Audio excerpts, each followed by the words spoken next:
Gold, trusted gold buyers. మీరు తాకట్టు పెట్టిన బంగారాన్ని విడిపించి ఈ రోజు ఉన్న మార్కెట్ ధరకు కొనబడను.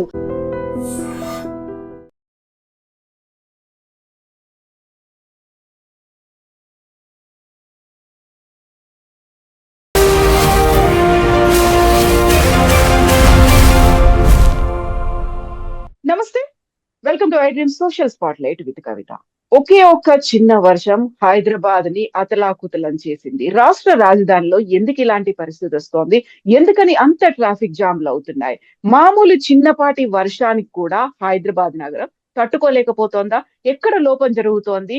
చేయాల్సినటువంటి మార్పులు ఎక్కడున్నాయి? మనతో పాటుగా ఉన్నారు foundation for democratic reforms founder doctor Jayaprakash Narayana గారు. సార్ నమస్తే. నమస్తే కవిత.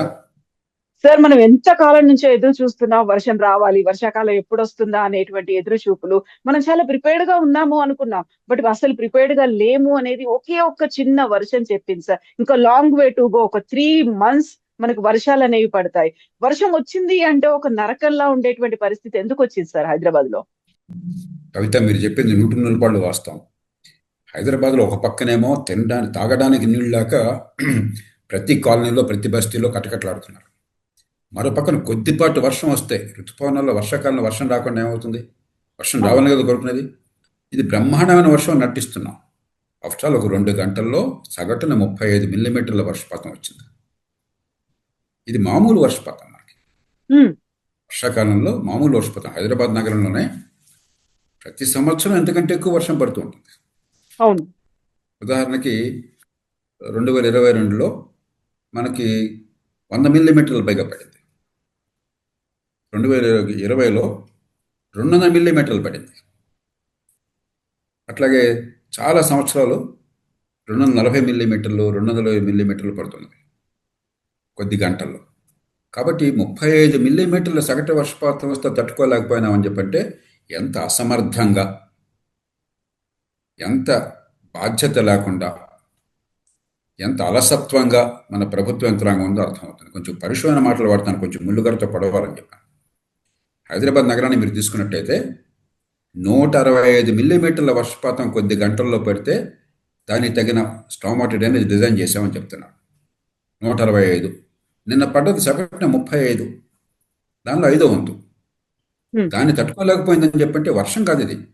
మన అసమర్థత, మన నిర్లక్ష్యం, మన అవినీతి, మనం ఏమాత్రం శ్రద్ధ లేకుండా పరిపాలన చేయడం. మనం అయినా కొన్ని తీర ప్రాంతంలో ఉన్నాము, లేకపోతే ఒక సాసర్లాగా నీళ్ళు డ్రైనేజ్ కానటువంటి ప్రాంతంలో ఉన్నామా? కాదు. చక్కగా ఎగురు ఎత్తుపల్లాలుండి పక్కనే మూసినది ఉన్నది. అంచేత మనకి కొద్దిపాటి ప్రయత్నం చేస్తే ప్రభుత్వ యంత్రాంగం, వాటర్ సప్లై బోర్డు కానీ వారి తగిన మద్దతును ప్రభుత్వం ఇవ్వడం కానీ చేస్తే చాలా తేలిక నీళ్ళు తీసిపోతుంది. ఇప్పుడే ఇట్లా ఉంటే రేపు పొద్దున నా 35 కాదు 150 మిల్లీమీటర్లు పడింది అనుకోండి, మామూలే, పెద్ద గొప్ప విషయం కాదు అది. నేను కొన్ని సందర్భాల్లో జిల్లాల్లో 350-400 మిల్లీమీటర్ల వర్షపాతం ఒక్కరోజు చూశాను.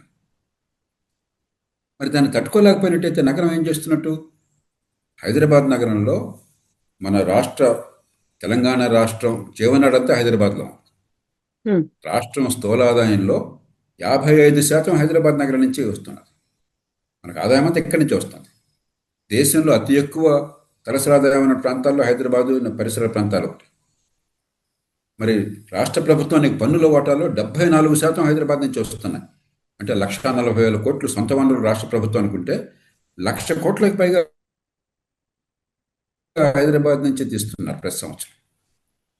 మరి హైదరాబాదు బంగారు గుడ్లు పెట్టే బాత అయినప్పుడు కనీసం బంగారు గుడ్ల కోసమే బాతును కాపాడుకోవాలి కదా. ప్రజల మీద ప్రేమ లేకపోయినా కూడా ఆఫ్టర్ ఆల్ మొత్తం స్టామ్ వాటర్ డ్రైనేజ్ ఎంత బ్రహ్మాండంగా చేయాలని చెప్పంటే ఒక 5,000 కోట్లు అవుతుంది. ఆ మాత్రం చేయలేకపోతున్నారా? ఇంత నిర్లక్ష్యం అవుతుందా ప్రభుత్వానికి? డబ్బులన్నీ కూడా తగలేస్తున్నారా? అవినీతి లేకపోతే తాత్కాలికమైన తాయిలాలు తప్ప సంక్షేమం అవుతున్నవారు అంటలా. కానీ ప్రజల దగ్గర పన్ను డబ్బులు వసూలు చేస్తే మౌలిక సదుపాయాలు కల్పించడం. కనీసం వర్షం వస్తే వరదలు రాకుండా ఉంటాయని చెప్పండి. కనీసం మురుగునీళ్ళు మంచినీళ్ళు కలవకుండా ఉంటాయని. కొన్ని 100 కోట్ల లీటర్లు ప్రతిరోజు మీరు మనకి గోదావరి నుంచి కృష్ణ నుంచి తోడుకొస్తున్నప్పుడు కనీసం మన ఇళ్ళకి మంచినీళ్ళు వస్తాయని. ఏం పాపం చేశారు హైదరాబాద్ ప్రజలు? అన్ని రంగాలు ఇట్లా ఉన్నాయి. మంచినీళ్ళు, మురుగునీటి పారుదల, వర్షపు నీటి పారుదల, ట్రాఫిక్, 4 సమస్యలు చూడండి. హైదరాబాద్ గొప్ప నగరం, మరుగు సదుపాయాలు బాగున్నాయి అనుకుంటున్నాం, ప్రజలు మంచివాళ్ళు. ప్రభుత్వాలు గత 20-25 ఏళ్ళు 30 ఏళ్ళుగా చేసిన కృషి వల్ల హైదరాబాద్ కొంచెం దేశంలో మంచి నగరంగా పేరు పొందింది. కానీ మన చేతులతో మనం నాశనం చేసుకుంటున్నాం, మన వేళతో మన కళ్ళు పొడుచుకుంటున్నాం. ఇప్పటికైనా మేలుకోకపోయినట్టయితే తెలంగాణ రాష్ట్రానికి నష్టం జరుగుతుంది, హైదరాబాద్ నగరానికి నష్టం జరుగుతుంది. హైదరాబాద్ ప్రజలు మేలుకోవాలి. 1,00,000 కోట్ల రూపాయల పన్నులు కడుతుంటాయి హైదరాబాద్ నగరం నుంచి. ఎందుకని కనీస ప్రమాణాలతో మరుగు సదుపాయాలు ప్రభుత్వం అందుకోసం ఇది వంకలు చెప్పడం బాధ్యతారాహిత్యం, క్షమార్హం కాదు. సార్, సిటీ ఎక్స్పాండ్ అవుతోంది అనుకుంటున్నాము. అందులో కూడా ప్రతి ఏటా లక్షలాదిగా జనాలు హైదరాబాద్ లో వస్తున్నారు. దానికి తగ్గట్టుగా బిల్డింగ్స్, ఇన్ఫ్రాస్ట్రక్చర్, ఫ్లైఓవర్లు అన్ని వస్తున్నాయి అనుకున్నప్పుడు ఒక క్రక్స్ ఆఫ్ ద పాయింట్ అంటారు సార్, మనకు అన్ని అందుబాటులో ఉన్నాయా, సాఫీగా సాగుతోందా అనేది. గంటల తరబడి ట్రాఫిక్ లో ఉంటే అక్కడ ఉన్నటువంటి హ్యూమన్ రిసోర్సెస్ పోతున్నాయి, అక్కడ ఉన్నటువంటి ఫ్యూయల్ ఛార్జెస్ పోతున్నాయి, వాల్యుబుల్ టైం పోతోంది. ఎవరికైనా ఎమర్జెన్సీలో ఏమైనా బయటికి వెళ్ళాలి అనుకుంటే ఆ ట్రాఫిక్ లో చిక్కుకున్న వాళ్ళకి ఏది అందని పరిస్థితి అనేది వస్తుంది. ఎందుకని ప్రాపర్ గా దాన్ని హ్యాండిల్ చేయలేకపోతున్నారు సార్? అంటే రాజకీయం దృష్టి అంతా కూడా కవిత, అర్జెంటుగా ఓటు ఎక్కడుంది, అర్జెంటుగా డబ్బుల సంపాదన ఎక్కడుంది. కొంచెం పచ్చిగా చెప్తున్నాను, ఈ రెండే మనకు కావాల్సింది. అంతేగాని ప్రజలకి ప్రజల పన్ను డబ్బులతో సేవలు చేయటం ఎట్లాగా, దీర్ఘకాలం అభివృద్ధిని సాధించడం ఎట్లాగా, ఆదాయాన్ని పెంచడం ఎట్లాగా, ఉపాధి కల్పించడం ఎట్లాగా, జీవన ప్రమాణాలు మెరుగుపరచడం ఎట్లాగా, అసలు దాని మీద శ్రద్ధ లేదు. మీరు చెప్పినట్టుగా ట్రాఫిక్ ఉందనుకోండి, దీన్ని ఉన్న మౌలిక సదుపాయాలు అదనంగా పెద్ద ఖర్చు పెట్టకుండా ఒక 7,000 కోట్ల రూపాయలు పెడితే ఒక్కరోజు కాదు, ఒక 4-5 ఏళ్లలో. ఉదాహరణకి బస్సులు, ఎలక్ట్రిక్ బస్సులు ఒక 2-3 వేలు పెంచాలి, కనీసం 2,000 పైగా పెంచాలి. సైకిళ్ళు కొన్ని లక్షలు ఏర్పాటు చేయాలి ఎక్కడికక్కడ, ఎలక్ట్రిక్ సైకిళ్ళు. ఫుట్పాత్లు కనీసం ఒక 1000 కిలోమీటర్ల రహదారులకి, ప్రధాన రహదారులకు ఫుట్పాత్లు కాస్త బాగు చేయాలి. ఇంతవరకే లెక్కేస్తే మీరు కాస్త మెట్రోని, తర్వాత ఆర్టీసీని, ఎంఎంటీఎస్ని అనుసంధానం చేసి ఒకే అథారిటీ కింద ఒకే టికెట్తో పెట్టి first and last mile connectivity పెట్టి పబ్లిక్ ట్రాన్స్పోర్ట్ ఇంప్రూవ్ చేయాలంటే మొత్తం 7,000 కోట్లు అవుతుంది. ఒక 4-5 ఏళ్లలో ఏడాదికి 1,700-1,800 కోట్లు. అంటే ఏడాదికి 2 రోజుల పాటు తెలంగాణ ప్రభుత్వం పెట్టే ఖర్చు రోజుకు 880 కోట్లు ఖర్చు పెడుతున్నారు. 74% ఆదాయం ఎక్కడి నుంచి వస్తుంది? నగరం నుంచి. 2 రోజుల ఖర్చు ఇక్కడ మౌలిక సదుపాయాల బాధ్యత కోసం పెట్టలేరా? అంటే ప్రభుత్వం పరిపాలన దోచేసుకోవడం కోసం, పెద్ద పెద్ద పథకాలు ప్రకటించి కమిషన్లు తినడం కోసం, లేకపోతే ప్రజల్ని మభ్యపెట్టి తాత్కాలికంగా తాయిలలిచ్చి ఓటు పొందడం కోసం తప్ప అసలు పరిపాలన అనేది పూర్తిగా నాశనం అయిపోయిందా? ఎక్కడున్నాం మనం? ఎవరినో అంటే అనవసరం. ఇంత పన్నులు కడుతున్న వాళ్ళు హైదరాబాద్ ప్రజలు అంటే గ్రామాలతో పోలిస్తే కాస్త కోస్త ఆలోచన ఉన్నాడు కదా, కష్టం అనుభవిస్తున్నాడు కదా. మనం నోరు తెరవకపోతే ఎట్లాగా, గొంతు ఒప్పకపోతే ఎట్లాగా? ఉదాహరణకి చిన్న చిన్న టెక్నాలజీ సొల్యూషన్స్, మనం రోజు టెక్నాలజీ గురించి బ్రహ్మాండంగా క్వాంటమ్ అంటాం, మరో పెద్ద పెద్ద మాటలు, అర్థం కాని మాటలు మాట్లాడతాం. ఈ వాడన జీపీఎస్ టెక్నాలజీతో చాలా సులువుగా హైదరాబాద్ నగరంలో ప్రతి చదరపు మీటర్ కాంటూర్ సర్వే చేయొచ్చు. అంటే ఎక్కడ ఎంత మిట్టపల్లి అట్లా ఉన్నాయని చెప్పాను. లండన్ నగరంలో 350 ఏళ్ల క్రితం ఈ కాంటూర్ సర్వే చేసి నగర నిర్మాణం చేశారు. నీరు ఎప్పుడు కూడా పల్లానికి ప్రవహిస్తుంది, నీరు పల్ల మెరుగు నిజం దేవుడు అంటారు. కాబట్టి వాడు దాన్ని గుర్తించి దాని ప్రకారమే ఇన్ఫ్రాస్ట్రక్చర్ అంతా కూడా ఏర్పాటు చేశారు. మంచినీళ్ళు కావచ్చు, మురుగునీటి పారుదల కావచ్చు, వరద నీటి పారుదల కావచ్చు, వాళ్ళు ఎక్కడుంటే దాని ప్రకారం చేశారు. దానికి ముందు కాంటూర్ సర్వే ఖర్చం కాదు పెద్దగా, బాగా చేస్తే హైదరాబాద్కి ఒక 50-100 కోట్లు అయిపోతుంది పని. అందులో అద్భుతమైన టెక్నాలజీ ఉన్నాయి. అట్లాగే మీరు కొత్తగా లేఅవుట్లు శాంక్షన్ చేసిన ఇందాక అన్నారు, కొత్తగా లేఅవుట్లు శాంక్షన్ చేస్తున్నప్పుడు కనీసం అసలు వరద నీటి పారుదల, మురుగునీటి పారుదల అవి ఎట్లా పోతాయి? ఆ ముంపు లేకుండా రేపు పొద్దున అక్కడ పాపం లక్షల రూపాయలు కోట్లు ఖర్చు పెట్టి ఆ ఫ్లాట్లో లేకపోతే స్థలంలో కొనుక్కున్న వాళ్ళకి రేపు పొద్దున వాళ్ళు నాశనం కాకుండా కనీసం డ్రైనేజ్ సరిగ్గా ఉందో లేదో చూసుకుని ఆ కాంటూర్స్ చూసి దాని ప్రకారం మీరు అప్రూవల్ ఇవ్వరారా? మీరే కదా అప్రూవల్స్ ఇస్తుంది. ఈ లేఅవుట్లు కానీ లేదా బిల్డింగ్ కన్స్ట్రక్షన్ కానీ అంటే లంచాలు ఇస్తే అప్రూవల్ అయిపోతే పని అయిపోయినట్టనా? అంచేత డబ్బులు కూడా కాదు, అసలు పాలన ప్రజల కోసం అన్న విషయాన్ని పూర్తిగా మర్చిపోయినారు. మనం పెద్ద పెద్ద విషయాలు దేశం గురించి మాట్లాడుతున్నాం. మన నగరాన్ని నరకంగా చేసుకుంటే ఇంకా దేశం గురించి మాట్లాడడం ఏంటి? వర్షం వస్తే, వరదలు వస్తే ఇంకా దేశం గురించి మాట్లాడదాం, ఇదే పరిపాలన, ఇదే దేశం. అంచేత మనం మేల్కోవాలి. నేను మీ ద్వారా హైదరాబాద్ ప్రజలందరికీ విజ్ఞప్తి చేస్తున్నాను, ఎవరిని కూర్చో మనం చేయక్కర్లా, మన కోసం మనం చేసుకుందాం. నిన్న అందరూ చెప్తున్నారు, మీరు చెప్తున్నారు, పావు గంట అరగంటలో వెళ్లాల్సిన ప్రయాణం 3:30 గంటలు 4 గంటలు పెట్టి నరకమైంది. ఆఫ్టర్ ఆల్ 35 మిల్లీమీటర్ల వర్షపాతం, అంటే ఒక అంగుళంన్నర కూడా లేదు వర్షపాతం. దానికి ఇంత కుదేలైపోయినట్టయితే వర్షాకాలంలో వర్షం లేక అలమటిస్తున్న నగరంలో ఎంత దారుణం ఇది. ఒక పక్క ఏమో మనం కార్ పూలింగ్ అంటున్నాం, ఇంకో పక్క ఏమో ఎలక్ట్రిక్ వెహికల్స్ వైపు వెళ్ళండి అనుకుంటున్నాం. గంటలు గంటలు అక్కడ ట్రాఫిక్ జామ్ లో ఉంటుంది. వర్షం పడుతుంది కదా అనుకొని కిలోమీటర్ల మేర మెట్రో రైళ్లలో ప్రయాణించాలి అనుకుంటే అక్కడ కూడా ఎక్కలేని పరిస్థితి ఉంది. ఆ వీడియోస్ అవన్నీ కూడా బయటకు వస్తున్నాయి అనుకుంటే వర్షం వస్తే మనకు ఆల్టర్నేట్స్ లేవు, వర్షం వస్తే ట్రాఫిక్ లో చిక్కుకుపోవాలి.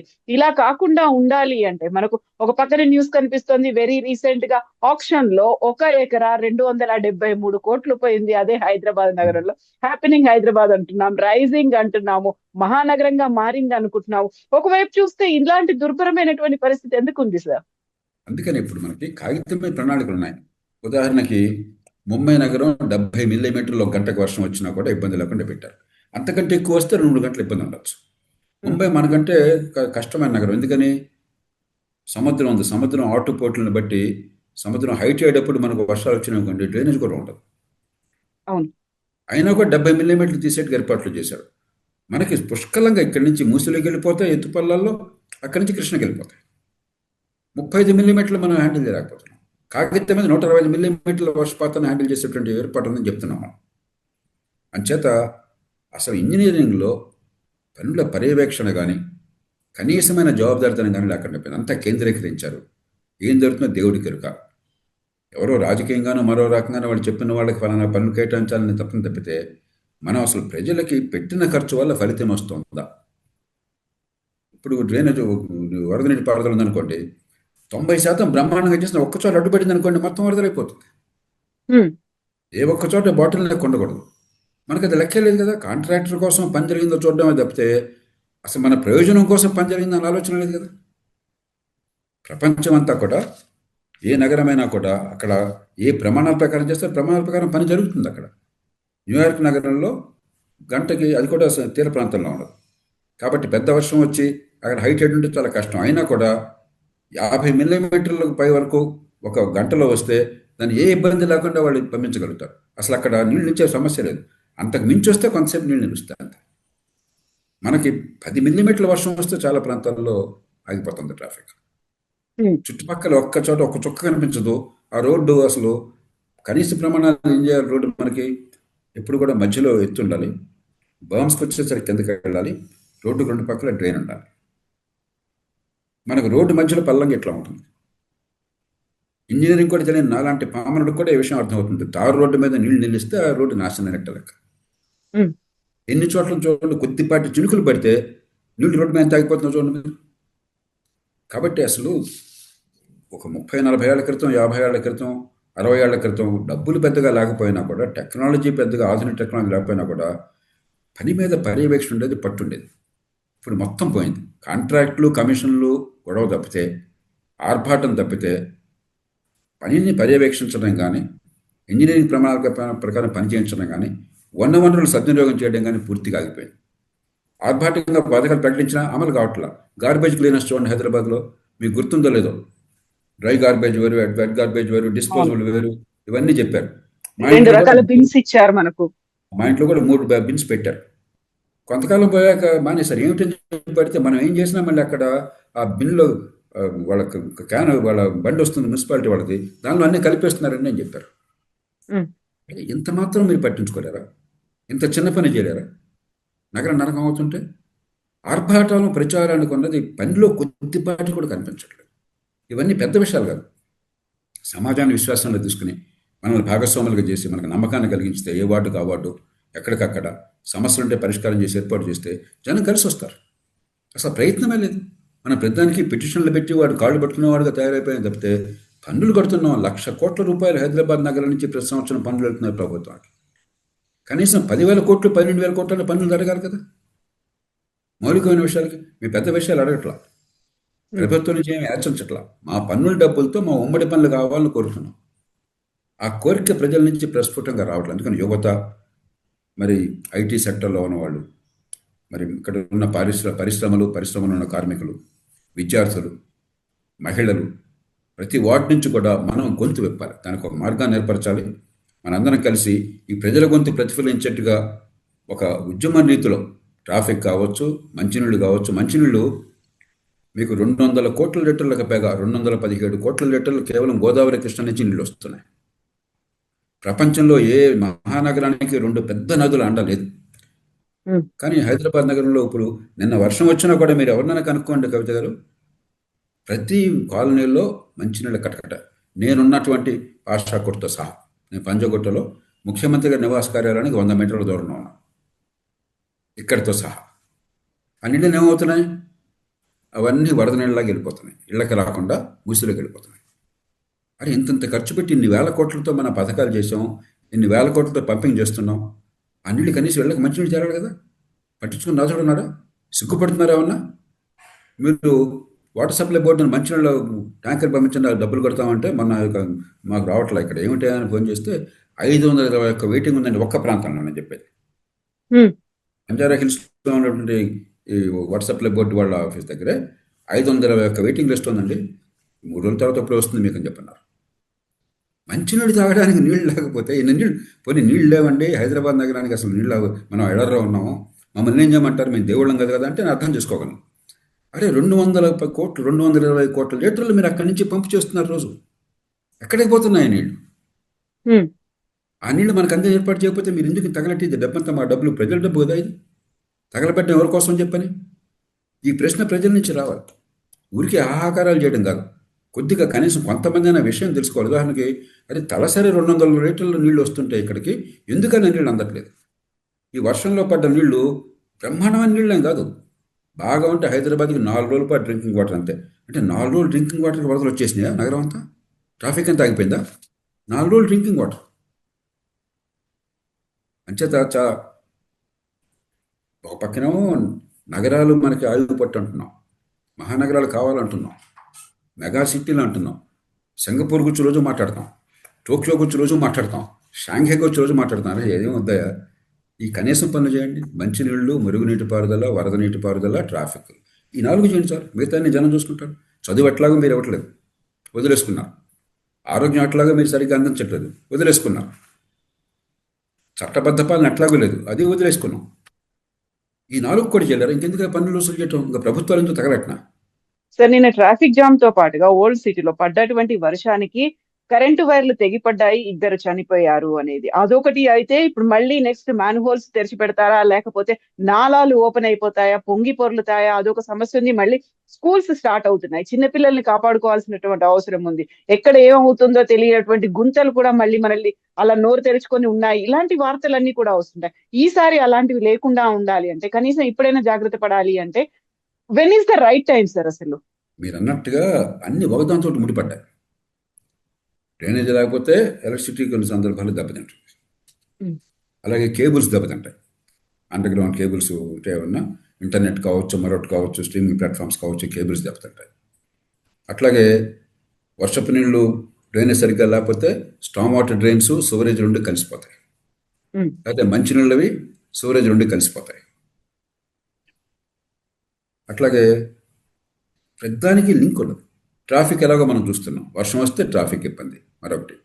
అంచేత సమగ్రంగా ప్రణాళికలు ఉన్నాయి, కానీ అమలు చేయాలి, వనరులు కేటాయించాలి, సమర్థంగా అమలు చేయాలి, వేగంగా అమలు చేయాలి. అందులో ఊరికే అరగట్లా మనం. ఇది బంగారు గుడ్లు పెట్టే బాతు హైదరాబాద్. దీన్ని కూడా కాపాడుకోలేకపోతే, దీని ప్రతిష్ట కూడా పోతే, దీని బ్రాండ్ ఇమేజ్ కూడా పోతే, ఇక్కడ కూడా పెట్టుబడులు, ఉపాధి కల్పన ఆగిపోతే, ఇక్కడి నుంచి ఆదాయం తగ్గిపోతే ప్రభుత్వం దివాలా తీస్తుంది. కనీసం అందుకోసమే చేయాలి కదా. మీరేమన్నా తినాలన్నా కూడా నగరాన్ని కాపాడుకోవాలి కదా. ఆపద్ధర్మంగా చేయాలి. Yes sir, thank you so much sir. Thank you sir.